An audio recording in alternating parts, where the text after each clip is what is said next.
Hi, and welcome to another coronavirus update, also known as COVID-19.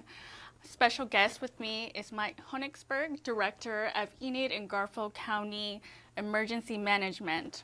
So thanks, Mike, for being here. I know that this is a very busy time for you. It has been a little busy, and thank you for having me today. Yes, so for a lot of citizens and residents that do not know what emergency management is or what role it plays in municipalities, can you explain? Okay, well, emergency management is the office that basically prepares for, responds to, mitigates, and recovers, from disasters or emergency situations.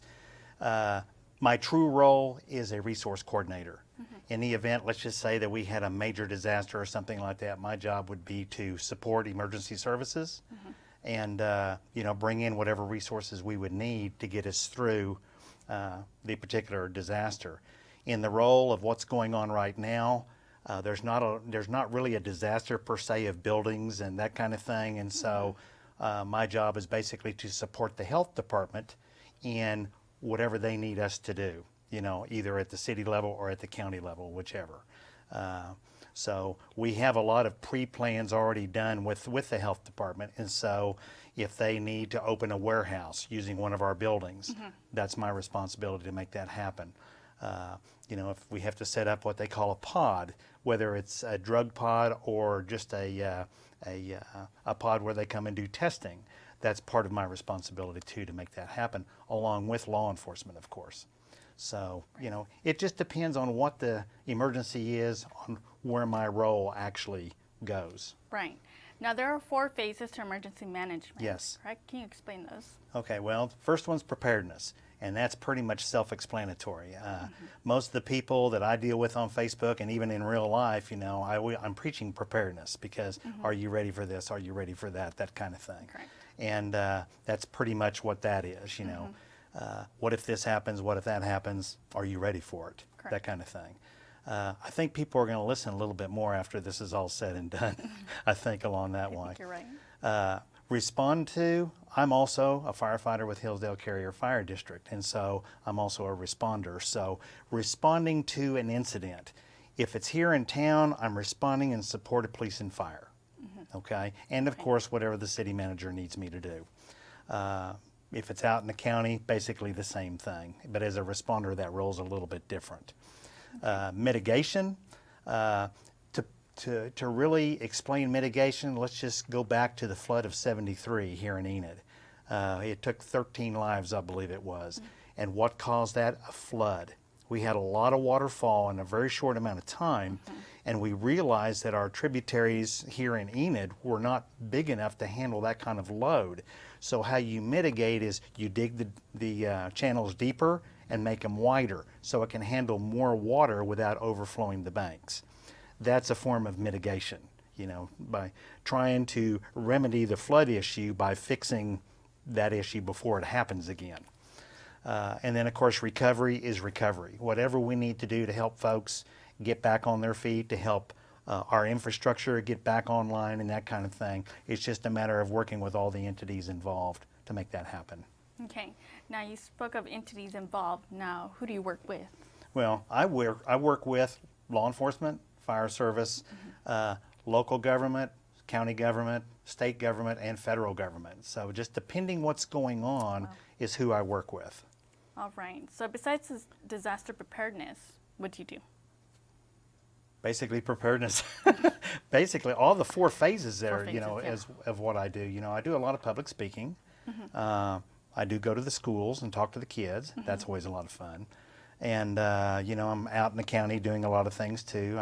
I go to many state meetings and that kind of thing. I'm very involved at the state level too. So it's just a little bit of everything, really. Just trying to stay up with law enforcement stuff, fire stuff, city government stuff, and county, of course, and just whatever I need to stay up with to do my job properly.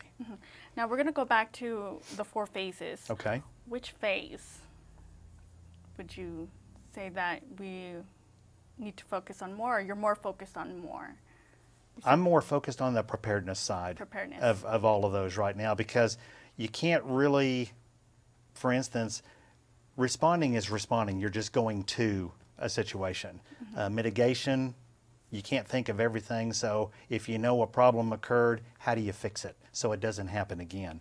And then recovery, of course, is just getting everything back to where it is. So I probably spend the majority of my time in the preparedness department trying to get people to understand this is what you need to do. Trying to get my bosses to understand we need to do these things, you know, to be better prepared as a community, as a county, and that kind of thing too. And don't seem to have a problem doing all that. So everybody's really, you know, pro-preparedness, so to speak. And So for Enid right now, we are just preparing. And so preparedness is key because we, as far as I know, we haven't had a positive in Garfield County, so we're preparing. Right. Are you talking about the COVID-19? COVID-19, yes, sir. Well, and of course, you know, this is really a strange thing. You know, my role in all this is to support the health department. Once we get official, you know, positives on people, then we'll just have to adjust to what the health department needs us to do. And I'm sure there'll be some more restrictions put out there. And if there is, people need to understand when the mayor does these things, he's doing it for your safety. Correct. You know, we are not used to being restricted. You know, people in general, they're not used to this. And they don't want to be told what to do. But sometimes there's some people out there that are going to defy anything that they're told. And you got to understand, he's trying to protect the population. You know, it doesn't mean I agree with it or anybody else agrees or disagrees or whatever. It's just we don't want to be restricted. But unfortunately, that could happen. Right. Now, you're a warning coordinator, correct? Yes. And what else do you do? Well, the warning part of my job is just basically like for severe weather, I put out advisories and that kind of thing. I oversee a spotter network in this county, and we coordinate with them. They're out in the field and doing their thing and reporting back to us, and then we put out information over Facebook, over our app, and you know, whatever other measures, and we're in direct communication with the state and the National Weather Service. So that being said, we are going into storm season and tornado season.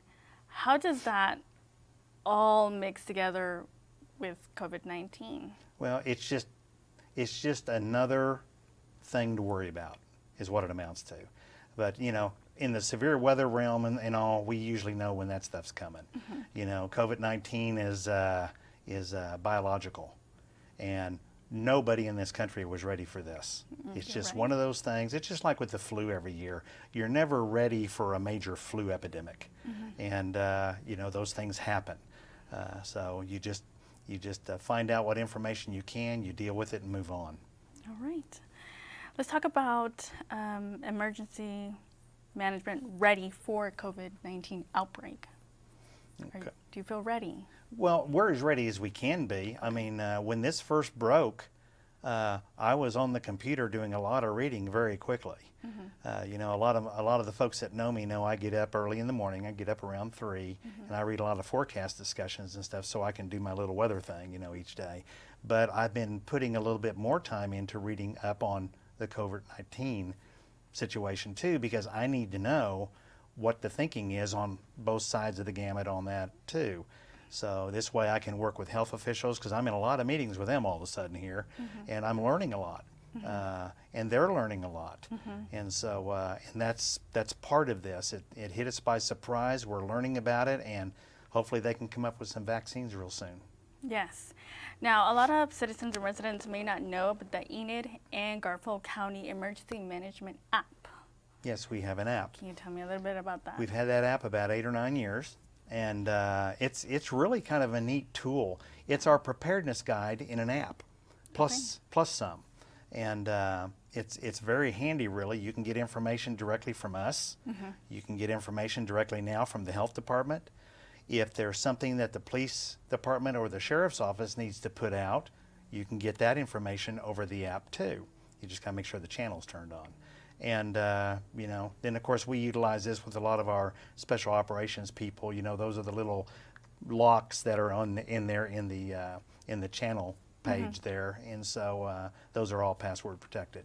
Now, how can this app help with the pandemic? Well, the health department, we just put into the app a COVID-19 icon. When the app comes up and you're looking at all the icons, right in the middle, it's red. If you tap that, it gives you a whole list of different things you can tap on and read. Most of it is from the CDC. Okay. That's very important. Okay. And then the bottom one is COVID-19 local news. And that's where you can tap that one and get information from our local Garfield County Health Department. Now, it's on the screen right now, but this is where you can find all the testing that has been done in the state of Oklahoma, how many positives in different counties in Oklahoma, and actually how many positives. So it gives us total there, and this is real time? Well, this is based on a report that they get at that time. At that time. Yes. Okay. Now this could change if they put out another one of those this afternoon, and then the health department will put that out. I had a meeting with them this morning, and I asked them, I said, anytime you get new graphics, that kind of thing, and those kind of things, to please put those out there for us, because that the population needs to have that. Right. So. Awesome. Now, as a community, what can we do to help emergency management? Well, I think, we put out a lot of information that people can use to stay safe, okay? I think how people can help us is pay attention to what the governor is telling you, pay attention to what our mayor is telling you, follow those guidelines, because during this particular pandemic, it could mean your life. It doesn't mean that everybody who gets it is going to die, because they won't. Because this is more respiratory, and it's harder on those folks who are older and have other issues, that go along with it. But I think for the most part that people can help us by helping themselves, that kind of thing. And if anybody's interested in wanting to come in and volunteer with us, they just need to contact me. Awesome. So there are volunteer opportunities for whoever wants to. There are. I usually use fire and law enforcement folks as my backup people, because we can already communicate with each other and they know the protocols. We've had a lot of civilian people come in the past to be a part of the group, and they didn't last very long, because I guess they were expecting stuff going on every day, and it doesn't work that way. And so when things don't happen all the time, people get bored and out the door they go. So it's just the way it is. All right. We did have a question on Facebook that Norman just announced a stay-at-home order. And do you think Enid is going to get to that point as well? I think it just depends on how many positives we end up, with as far as that goes. I can tell you the mayor doesn't want to do these things. The governor doesn't want to do these things, because it's a restriction we're not used to, and it upsets a lot of people. It's a last, case scenario type thing. But if we get there, we get there. We just don't have a choice. They're just trying to save lives. Right. And so I would just ask people to, if it comes, it comes. Please abide by it. And if things lessen up a little bit, then those will be, lessened too. So it's just important that they adhere to the law on these things. Absolutely. All right. That is all the questions that I have. Do you have any remarks, any comments that you? Well, I just think that, again, if people just need to understand this is something that's new to us. It's new to all of our responders. It's new to the health department. We've been planning for pandemic stuff for years. Yeah. I've got plans that go back to 2005, believe it or not. Back in my young years of being an emergency manager, of course, that was back in 1997, probably before most people were born. But we have been practicing for stuff like this, but until it happens, you don't know what you're going to face for sure. Yeah. And so, like I said, it's new to us. Bear with us. Bear with the health department, and do what your civic leaders are wanting you to do, because again, we're just trying to protect you. Right. So. Thank you, Mike Honigsberg, for joining us today for what emergency management is doing in the midst of COVID-19 here in the community. And thank you guys for watching. Join us again tomorrow for another live briefing. And we are pushing information as we get it to the community. And so this is another way where we want to show, you know, we're all in this together. So thank you for watching.